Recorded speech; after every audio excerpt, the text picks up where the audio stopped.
ప్రజలకు, తెలంగాణ ఉద్యమకారులకు అందరికీ కూడా హృదయపూర్వకంగా నమస్కారం.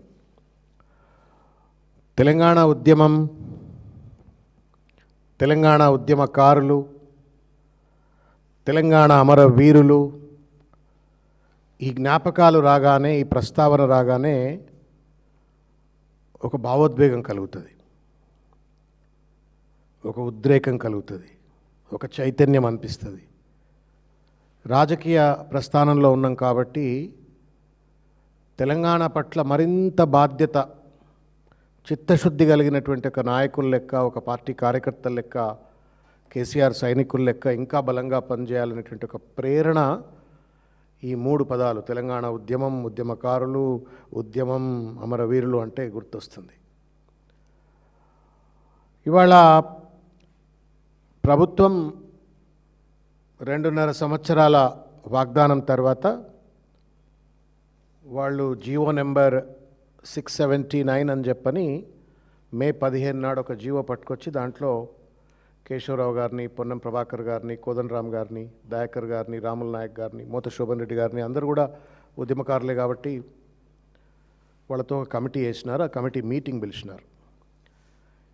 ఉద్యమకారులకు ఇచ్చినటువంటి ఒక ప్రతి వాగ్దానం కూడా మేము అమలు చేస్తాము అని చెప్పని చెప్తూ మీరు సలహాలు సూచనలు ఇవ్వండి అని చెప్పని ఒక సలహా సంప్రదింపుల కోసం మీటింగ్ పెట్టినారు. దాంట్లో ఇవాళ కేసీఆర్ గారి యొక్క ఆదేశాల మేరకు ప్రభాకర్ నాయకత్వంలో నేను కూడా మీటింగ్లో పార్టిసిపేట్ అయ్యే అవకాశం కలిగింది. ఈ సందర్భంగా ఇంతకుముందు అన్న చెప్పిన అంశమైనా నేను ఒకసారి రిపీట్ చేసే ప్రయత్నం చేస్తాను. స్పష్టంగా కేసీఆర్ గారు ముఖ్యమంత్రి అయిన తర్వాత మొట్టమొదటి బడ్జెట్లోనే 100 కోట్ల రూపాయలు మార్టియర్స్ వెల్ఫేర్ కోసం అని చెప్పని ప్రవేశపెట్టినరు. మరి మీరేం బడ్జెట్లో ప్రవేశపెట్టినరు అని చెప్పని ప్రశ్నిస్తూ కేసీఆర్ గారు నాయకత్వంలో వారు ముఖ్యమంత్రిగా 610 మంది అమరవీరులను గుర్తించి వాళ్లకు న్యాయం చేసినరు. అదేవిధంగా 582 మంది కళాకారులను గుర్తించి గోసి కట్టి, కాళ్ళ గజ్జలు కట్టి, గొంగడేసుకొని తెలంగాణ ఉద్యమానికి పాటల ఊపిరి అందించినటువంటి ఆ కళాకారులందరికీ కూడా స్వాలంబన ఉండేందుకోసం అని చెప్పని కేసీఆర్ గారు అందుకున్నారు. మరి మీరేం చేస్తారు, మీ ప్రణాళికలు ఏంది అని చెప్పని అడిగినాము. కానీ నిర్దిష్టంగా ప్రభుత్వం నుండి ఏ రకమైనటువంటి ఒక ఆలోచన వాళ్ళు బహిర్గతం చేయలేదు. అనేక కేసీఆర్ గారు కొన్ని చెప్పి చేసిండ్రు, కొన్ని చెప్పకుండా చేసిండ్రు. కానిస్టేబుల్ కృష్ణయ్య లాంటి వాళ్ళు, ఇంకా అనేక మంది అమరుల పిల్లలను చదివించడం కావచ్చు, లేకపోతే ఉద్యమకారుల ఆరోగ్యాలు బాగాలేకపోతే వాళ్ళ ఆరోగ్యాలను కాపాడేందుకు డబ్బులు ఇవ్వటం విషయంలో కావచ్చు, కొంతమంది అమరుల కుటుంబాలకు ఇళ్ల స్థలాలు, గృహ నిర్మాణ సాయం కావచ్చు, అమరుల పిల్లల విద్య కోసం ప్రత్యేక ఫీ రియంబర్స్మెంట్ లాంటి పథకాలు అమలు చేసిన విషయం కావచ్చు, తర్వాత ఇట్లా అనేక అంశాలు కూడా గత ప్రభుత్వం చేసినటువంటి ఒక అంశాలను గుర్తు చేస్తూ మేము నిర్దిష్టంగా ప్రభాకరణ చెప్పినట్టుగా the previous government he's applied some criteria, ఒక క్రైటీరియా ద్వారా 610 మందిని గుర్తించిండ్రు. మరి మీరు గత ప్రభుత్వం న్యాయం చేయలేదు అని చెప్పని అంటున్నారు కదా, మరి మీరేం క్రైటీరియా పాటిస్తారు, ఏ క్రైటీరియా తోటి మీరు ఇంకా అమరులైనటువంటి వాళ్ళని గుర్తిస్తారు, ఎంతమందికి సాయం చేస్తారు అని చెప్పని అంటే ఇంతకుముందు ప్రభాకరణ అన్నట్టుగా వాళ్ళ దగ్గర సమాధానం లేదు. రెండోది ముఖ్యమైన అంశం, మీడియా మిత్రులు కూడా దయచేసి, ఎందుకంటే మీరు కూడా అంత ఉద్యమకారులే, జై తెలంగాణ అని చెప్పని పోలీసులతోటి లాఠీలు తిన్నారు, దెబ్బలు తిన్నారు, జైళ్ళకు పోయిన వాళ్ళు ఉన్నారు, ఉద్యోగాలు వదిలిపెట్టి మీ ఉద్యోగం పోయినా పర్లేదని జర్నలిస్టులు కూడా మీరు ఉద్యమంలో పార్టిసిపేట్ అయినారు. దీంట్లో terms of reference of the committee అని చెప్పని దీంట్లో రాసిండ్రు. Terms of reference of the కమిటీలో to evolve and establish criteria for identification of Telangana ఉద్యమకారులు, to establish criteria for identification of Telangana ఉద్యమకారులు. తెలంగాణ ఉద్యమకారులు అంటే ఎవరు, ఎట్లుంటారో గుర్తించడం కోసం ఒక క్రైటీరియా ఎస్టాబ్లిష్ చేస్తాం ఈ సంప్రదింపుల ద్వారా అని చెప్పినారు టర్మ్స్ ఆఫ్ రిఫరెన్స్లో. రెండవది to identify and prepare the list of Telangana ఉద్యమకారులు as per the evolved criteria. ఆ క్రైటీరియా అనుసారంగా రాష్ట్ర వ్యాప్తంగా ఉన్నటువంటి తెలంగాణ ఉద్యమకారులు ఎవరినో వాళ్ళందరినీ గుర్తిస్తామని చెప్పినారు. మూడవది, very carefully I appeal to you to listen, to make recommendations regarding the nature of recognitions, to make recommendations regarding the nature of recognitions, honors, courtesies, facilities to be extended to the said Telangana ఉద్యమకారులు. ఒకటేమో ఎవరు తెలంగాణ ఉద్యమకారులు గుర్తిస్తారు, 2 list తయారు చేస్తారు, 3 వాళ్ళకి ఏం సాయం చేయాలా, ఏం ఆనర్స్ ఇవ్వాలా అని చెప్పని కూడా ఈ కమిటీ నిర్దేశిస్తుంది అని చెప్పని చెప్తున్నారు. ఇది ఇట్లా ఉండంగా కాంగ్రెస్ రేవంత్ రెడ్డి గారు ఇంతకుముందు అన్న చెప్పినట్టుగా 106వ వాగ్దానం, తెలంగాణ తొలి మలిదశ ఉద్యమాలలో ప్రాణాలు అర్పించిన యువతీ యువకులను ఉద్యమ అమరవీరులుగా గుర్తించి వారి కుటుంబంలో ప్రతి ఒక్కరికి ప్రభుత్వ ఉద్యోగం, తల్లి తండ్రి భార్య, లాట్ ఆఫ్ దెమ్ చనిపోయిన వాళ్ళు ఇప్పుడు చనిపోయినా లేకపోతే 69 మూమెంట్ చనిపోయినా వాళ్ళ పిల్లలో తల్లో తండ్రో భార్య ఉంటే 25,000 రూపాయల ఎక్స్గ్రేషియా ఇస్తాము అని చెప్పని వాళ్ళు చెప్పినారు. రెండవది కేసులు ఎత్తేస్తాము, ఉద్యమకారులుగా ప్రభుత్వ గుర్తింపు కార్డు. మూడవది ముఖ్యమైనటువంటిది 250 గజాల ఇంటి స్థలాలు. ఈ రెండింటిని కోరిలేట్ చేయాల్సిన అవసరం ఉండే. థర్డ్ టర్మ్స్ ఆఫ్ రిఫరెన్స్ ఏదైతే పెడుతున్నారో మేము సంప్రదింపుల ద్వారా మేము ఏం చేయాలనో గుర్తిస్తాము, ఏమి ఇవ్వాలనో గుర్తిస్తాము అని చెప్తున్నారు. కానీ వాళ్ళు ఆల్రెడీ ఇది వాగ్దానం చేసి అధికారంలోకి వచ్చిండ్రు. కాబట్టి బీఆర్ఎస్ పార్టీ తరపు నుండి మేము స్పష్టంగా చెప్పినాం, ప్రభాకర్ అన్న ఒక్క వర్డ్ కూడా మిస్ చేయలేకుండా చెప్పిండు, ఇది చదివినిపించిండు మొత్తం.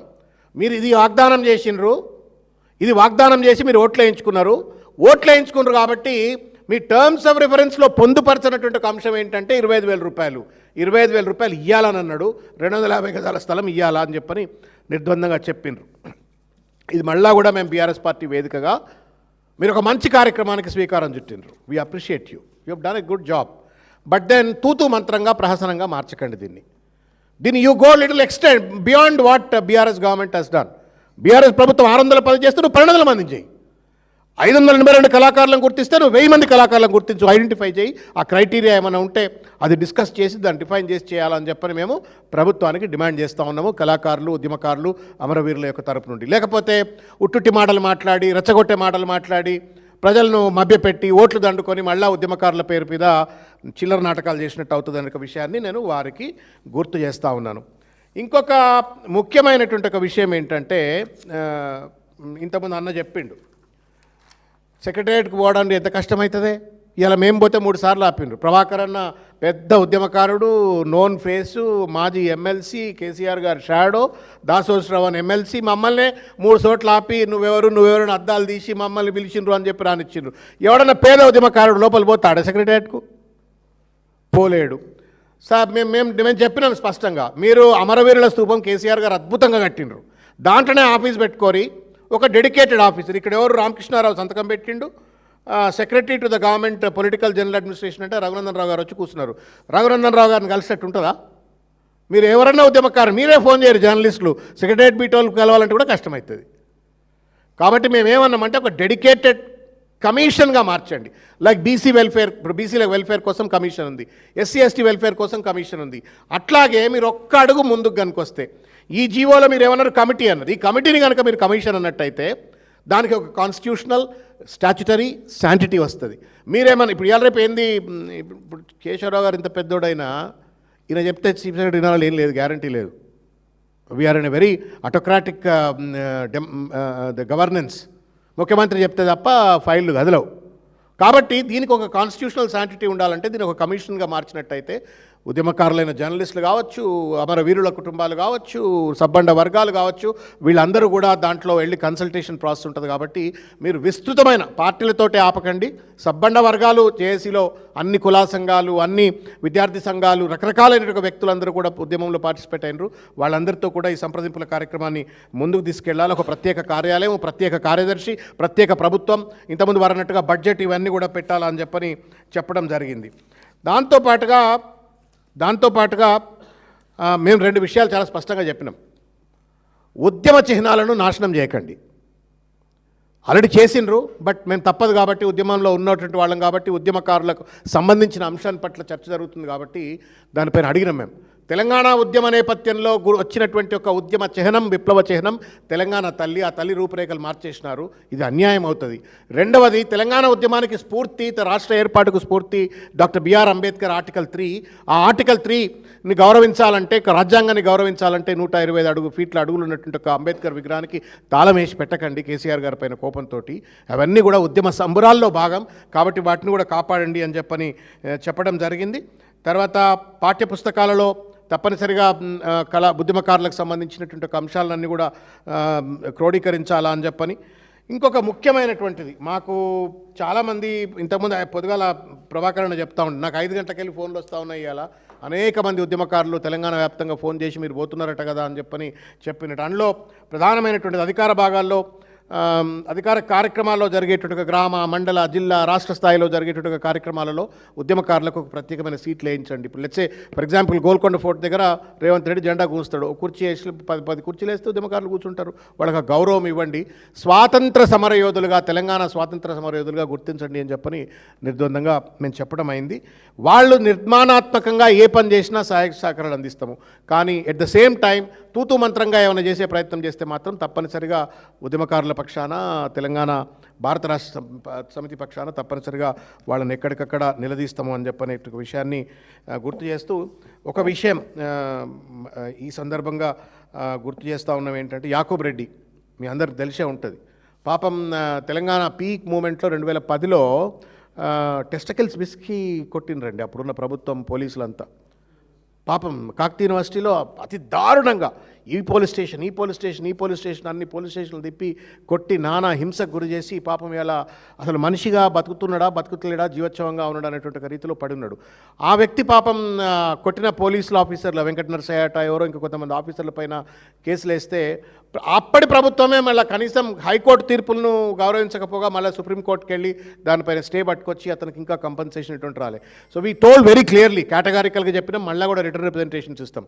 ఉద్యమకారులు ఎవరెవరైతే కేసులు ఈ రకంగా వాళ్లకు న్యాయం జరగాలని కేసులు వేసినరో వాళ్ళపైన కక్ష సాధింపుగా ప్రభుత్వాలు ముందుకు పోకుండా వాళ్లకు వెసులుబాటు కలిగిస్తూ వాళ్ళకు అన్ని రకాలుగా న్యాయం కలిగేటువంటి ఒక వెసులుబాటు కల్పించాలా. ఆఫ్టర్ ఆల్ ఇవాళ స్టేట్ ఇట్లా ఉన్నది అంటే వాళ్ళ త్యాగం, వాళ్ళ పోరాటం, వాళ్ళ అమరత్వం. కాబట్టి ఆ త్యాగాలు, పోరాటాలు, అమరత్వాలను గౌరవిస్తూ వాళ్ళకు సరి అయినట్టుగా న్యాయం చేసే అన్ని చర్యలు చేపట్టాలా. మీ ప్రతి చర్యకు మేము తోడ్పాటు అందిస్తామని చెప్తూ వాళ్ళ మేనిఫెస్టోను, వాళ్ళ జీవోలో ఉన్న లొసుగులను ఒక్క పదం కూడా పోకుండా ప్రభాకరణ నేతృత్వంలో అన్నీ కూడా మేము చెప్పినాము. బట్ ఇంకా కూడా కంటిన్యూస్గా ప్రతి ఉద్యమకారుడికి ఇంకా వాళ్ళు ఇస్తామన్నట్టు ఒక వాగ్దానం అమలయ్యేంత వరకు మా పోరాటం ఇట్లే ఉంటుంది, మా ప్రశ్న ఇట్లే ఉంటుంది. Thank you.